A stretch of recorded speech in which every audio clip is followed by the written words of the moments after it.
Hi, how are you doing? This is your friendly neighborhood random guy. And if you found this stuff, whatever you were looking for, please like and subscribe. Holmes was born Herman Webster Mudgett on May 16, 1861, in Gilmanton, New Hampshire, the third child of Levi Horton Mudgett and Theodate Page Price, both of whom were descended from the first English settlers in the area. As an adolescent, Holmes attended Phillips Exeter Academy before graduating high school with honors from Gilmanton Academy when he was 16. Holmes' parents were both devout Methodists. His father was from a farming family, and at times he worked as a farmer, trader and house painter. He was also reportedly a heavy drinker who cruelly mistreated his family. Holmes also faced bullying by classmates due to his outstanding academic capabilities. In one incident, he was forced to stand in front of a human skeleton and put the skeleton's hands on his face in an effort to frighten him. Initially terrified, Holmes later discovered the experience to be intriguing and claimed that it helped him overcome his worries. Holmes subsequently developed an obsession with death as a result of the encounter and later took up the pastime of dissecting animals. In 1882, Holmes entered the University of Michigan's Department of Medicine and Surgery and graduated in June 1884 after passing his exams. While enrolled, he worked in the anatomy lab under Professor William James Herdman, then the chief anatomy instructor, and the two were said to have been engaged in facilitating grave robbing to supply medical cadavers.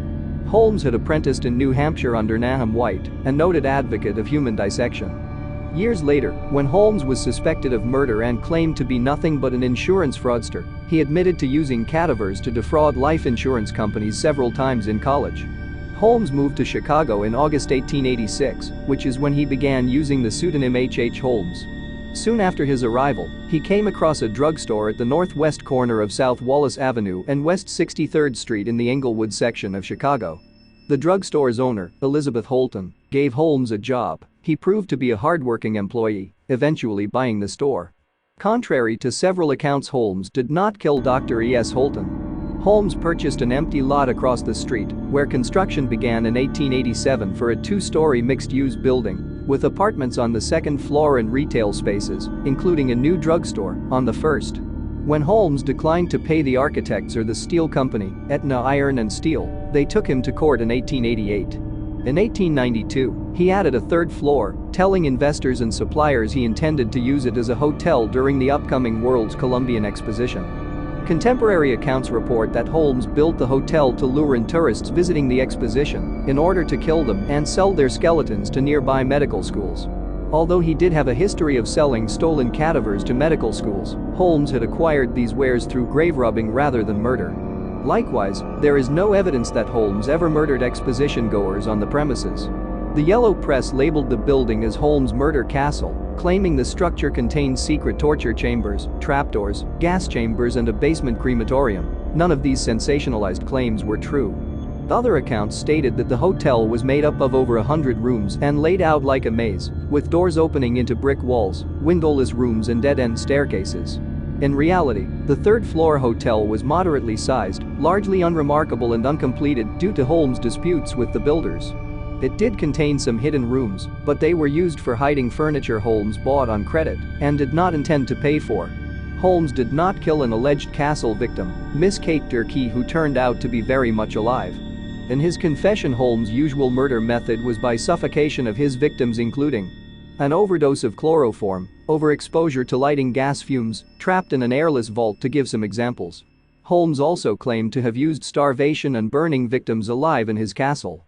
Holmes' hotel was gutted by a fire started by an unknown arsonist shortly after his arrest, but was largely rebuilt and used as a post office until 1938. Besides his infamous murder castle, Holmes also owned a one-story factory which he claimed was to be used for glass bending. It is unclear if the factory furnace was ever used for this purpose. It was speculated to have been used to destroy incriminating evidence of Holmes' crimes. Murders. Holmes' mistress, 31-year-old Julia Smythe, was the wife of Dr. Lawrence Acilius Ned Connor, who had moved into Holmes' building and began working at his pharmacy's jewelry counter. After Connor found out about Smythe's affair with Holmes, he quit his job and moved away, leaving Smythe and their 5-year-old daughter Pearl Connor behind. Smythe gained custody of Pearl and remained at the hotel, continuing her relationship with Holmes. Julia and Pearl both disappeared on Christmas Eve of 1891. Holmes initially claimed to acquaintances that Julia had left unexpectedly to visit her dying sister, but then changed his story and said that she had fled her former husband. Ultimately, Holmes later claimed that Julia had actually died during an abortion. Despite his medical background, Holmes was unlikely to be experienced in carrying out abortions, and mortality from such a procedure was high at that time. Holmes then claimed to have poisoned Pearl, likely to hide the circumstances of her mother's death. A partial skeleton, possibly of a child around Pearl's age, was found when excavating Holmes' cellar. Pearl's father was a key witness at Holmes' trial in Chicago. 23-year-old Emmeline Sigrin began working in Holmes' building in May 1892 and worked for him for 6 months. Holmes reportedly hired Sigrin as a secretary due to her connection to a doctor who peddled a vaccine that allegedly cured alcoholism. Those who saw Sigrin in the weeks before her disappearance noted that she appeared to have lost interest in Holmes and their relationship. Sigrin was last seen in December 1892. Her parents were informed that she had left to marry a man named Robert Phelps. Authorities hypothesized that she had gotten pregnant by Holmes, possibly being a victim of another failed abortion that Holmes tried to cover up.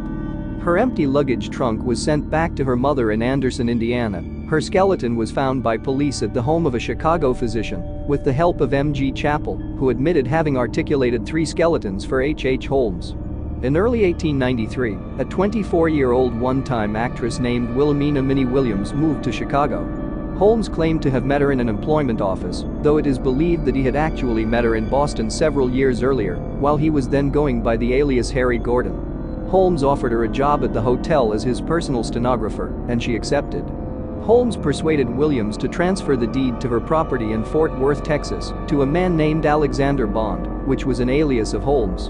In April 1893, Williams transferred the deed, with Holmes serving as the notary. Holmes later signed the deed over to Pittesel, giving him the alias Benton T. Lyman. The following month, Holmes and Williams, presenting themselves as husband and wife, rented an apartment in Chicago's Lincoln Park. Minnie's younger sister, 18-year-old Anna Nanny Williams, came to visit, and on July 5, 1893, she wrote to her aunt that she planned to accompany Brother Harry to Europe. In it, she signed off with the message, "Brother Harry Holmes says you need never trouble any more about me, financially or otherwise. He and sister will see to me. I hope our hard days are over." Neither Minnie nor Nanny were ever seen alive again, and Holmes would subsequently use Minnie's name in future scams. Suspected murders. A 68-year-old creditor of Holmes named John Debrail died of apoplexy on April 17, 1891, in the Castle drugstore. Debrail collapsed and died shortly after Holmes poured a black liquid down his throat, according to a witness. Foul play was not suspected. In 1895, it was determined that Debrail's life had been insured and that Holmes had profited from his death. In 1891, Emily Van Tassel disappeared after working at Holmes' drugstore. Holmes spoke of her in his confession. In 1897, Tassel's name was cited in a list of suspected victims, and Tassel's mother believed she was a possible victim. Dr. Russler had an office in the castle and went missing in 1892. Holmes mentioned killing Russler in his confession. Kitty Kelly, a stenographer for Holmes, also went missing in 1892. John Davis of Greenville, Pennsylvania, went to visit the 1893 World's Fair and vanished. In 1920, he was declared legally dead. Harry Walker of Greensburg, Indiana, went missing in November 1893. He was alleged to have insured his life to Holmes for $20,000 and wrote to friends that he was working for Holmes in Chicago. Holmes and Pittesel took George Thomas out to a Mississippi swamp on the Tombigbee River in June 1894, killed him, and disposed of the body. Holmes confessed to the murder to his second wife. Milford Cole of Baltimore, Maryland, disappeared after receiving a telegram from Holmes to come to Chicago in July 1894. An additional possible victim was Lucy Burbank. Her bank book was found with human hair in a chimney flue at the castle in 1895. Allegedly in his confession, Holmes claimed to have killed 2 persons in Lake County, Illinois 1890s, which was confirmed years later when the remains of an unknown man and an unknown woman were found on a farm in 1919, 23 years after his execution. While working in the Chemical Bank building on Dearborn Street, Holmes met and became close friends with 38-year-old Benjamin Freelon Pittesel, a carpenter with a criminal past who was exhibiting, in the same building, a coal bin he had invented. Holmes used Pittesel as his right-hand man for several criminal schemes. A district attorney later described Pittesel as Holmes' tool, his creature. With insurance companies pressing to prosecute him for arson, Holmes left Chicago in July 1894. He reappeared in Fort Worth, where he had inherited property from the Williams sisters, at the intersection of modern-day Commerce Street and 2nd Street. Here, he once again attempted to build an incomplete structure without paying his suppliers and contractors. In July 1894, Holmes was arrested and briefly jailed for the first time on the charge of selling mortgaged goods in St. Louis, Missouri. He was promptly bailed out, but while in jail he struck up a conversation with a convicted outlaw named Marion Hedgepeth, who was serving a 25-year sentence. Holmes had concocted a plan to swindle an insurance company out of $10,000 by taking out a policy on himself and then faking his death. Holmes promised Hedgepeth a $500 commission in exchange for the name of a lawyer who could be trusted. Holmes was directed to a young St. Louis attorney named Jephthah Howe. Howe thought Holmes' scheme was brilliant and agreed to play a part. Nevertheless, Holmes' plan to fake his own death failed when the insurance company became suspicious and refused to pay. Holmes did not press the claim. Instead, he concocted a similar plan with Pitzel. Pitzel agreed to fake his own death so that his wife could collect on a $10,000 life insurance policy, which he was to split with Holmes and Howe. The scheme, which was to take place in Philadelphia, called for Pitzel to set himself up as an inventor under the name B.F. Perry and then be killed and disfigured in a lab explosion. Holmes was to find an appropriate cadaver to play the role of Pitzel. Instead, Holmes killed Pitzel on September 4, 1894, by knocking him unconscious with chloroform and setting his body on fire with the use of benzene. In his confession, Holmes implied Pitzel was still alive after he used the chloroform on him before he set him on fire. However, forensic evidence presented at Holmes' later trial showed chloroform had been administered after Pitzel's death, a fact of which the insurance company was unaware, presumably to stage a suicide to exonerate Holmes should he be charged with murder. Holmes collected the insurance payout on the basis of the genuine Pitzel corpse. Holmes then went on to manipulate Pitzel's unsuspecting wife, Carrie Alice Canning, into allowing 3 of her 5 children to be placed in his custody. The 3 children who were placed under Holmes' care were 13-year-old Alice Pitzel, 9-year-old Nellie Pitzel, and 7-year-old Howard Robert Pitzel. Holmes and the 3 Pitzel children traveled throughout the northeastern United States and into Canada. He simultaneously escorted Carrie along a parallel route, all the while using various aliases and lying to Carrie concerning her husband's death by claiming Pitzel was hiding in London, as well as lying to her about the true whereabouts of her 3 missing children. In Detroit, just before entering Canada, they were only separated by a few blocks. In an even more audacious move, Holmes was staying at another location with his current wife, who was unaware of the whole affair. Holmes later confessed to murdering Alice and Nellie on October 25, 1894, by forcing them into a large trunk and locking them inside. He drilled a hole in the lid of the trunk and put one end of a hose through the hole, attaching the other end to a gas line to asphyxiate the girls. Holmes buried their nude bodies in the cellar of his rental house at 16 St. Vincent Street in Toronto. Frank Jayer, a Philadelphia Police Department detective assigned to investigate Holmes and find the 3 missing children, found the decomposed bodies of the 2 Pitzel girls in the cellar of the Toronto home. Detective Jayer wrote, "The deeper we dug, the more horrible the odor became, and when we reached the depth of 3 feet, we discovered what appeared to be the bone of the forearm of a human being." Jayer then moved to Indianapolis, where Holmes had rented a cottage. Holmes was reported to have visited a local pharmacy to purchase the drugs which he had used to kill Howard Pitzel on October 10, 1894, and a repair shop to sharpen the knives he used to chop up the body before he burned it. The boy's teeth and bone were discovered in the home's chimney. Capture and execution. Holmes' murder spree finally ended when he was arrested in Boston on November 17, 1894, after being tracked there from Philadelphia by the private Pinkerton National Detective Agency. He was held on an outstanding warrant for horse theft in Texas because the authorities had become more suspicious at this point, and Holmes appeared poised to flee the country in the company of his unsuspecting 3rd wife. In July 1895, following the discovery of Alice and Nellie's bodies, Chicago police and reporters began investigating Holmes' building in Englewood, now locally referred to as the Castle. Though many sensational claims were made, no evidence was found which could have convicted Holmes in Chicago. As there was only very circumstantial physical evidence of the Castle victims, a piece of human bone possibly from Julia Connor, remains of a child possibly Pearl Connor, a burned gold watch chain and burned dress buttons apparently belonging to Minnie Williams, a tuft of human female hair found in a chimney flue. Thus Holmes would be tried for the murder of Petzel in Philadelphia, which had the clearest case for murder. In October 1895, Holmes was put on trial for the murder of Benjamin Pitzel and was found guilty and sentenced to death. By then, it was evident Holmes had also murdered the 3 missing Pitzel children. Following his conviction, Holmes confessed to 27 murders in Chicago, Indianapolis, and Toronto, and 6 attempted murders. Holmes was paid $7,500 by the Hearst newspapers in exchange for his confession. While writing his confessions in prison, Holmes mentioned how drastically his facial appearance had changed since his imprisonment. On May 7, 1896, Holmes was hanged at Moymansing Prison for the murder of Pitzel. Until the moment of his death, Holmes remained calm and amiable, showing very few signs of fear, anxiety, or depression. Despite this, he asked for his coffin to be contained in concrete and buried 10 feet deep because he was concerned grave robbers would steal his body and use it for dissection. Holmes' neck did not break, he instead strangled to death slowly, twitching for over 15 minutes before being pronounced dead. Upon his execution, Holmes' body was interred in an unmarked grave at Holy Cross Cemetery, a Catholic cemetery in the Philadelphia western suburb of Eden, Pennsylvania. On New Year's Eve 1909, Hedgepeth, who had been pardoned for informing on Holmes, was shot and killed by police officer Edward Jaburek during a hold-up at a Chicago bar.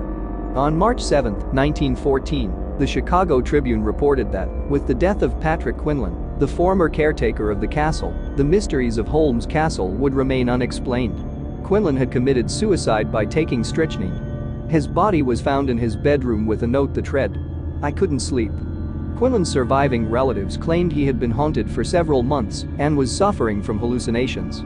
The castle itself was damaged by a fire in August 1895. 2 men were seen entering the back of the building between at 9 p.m.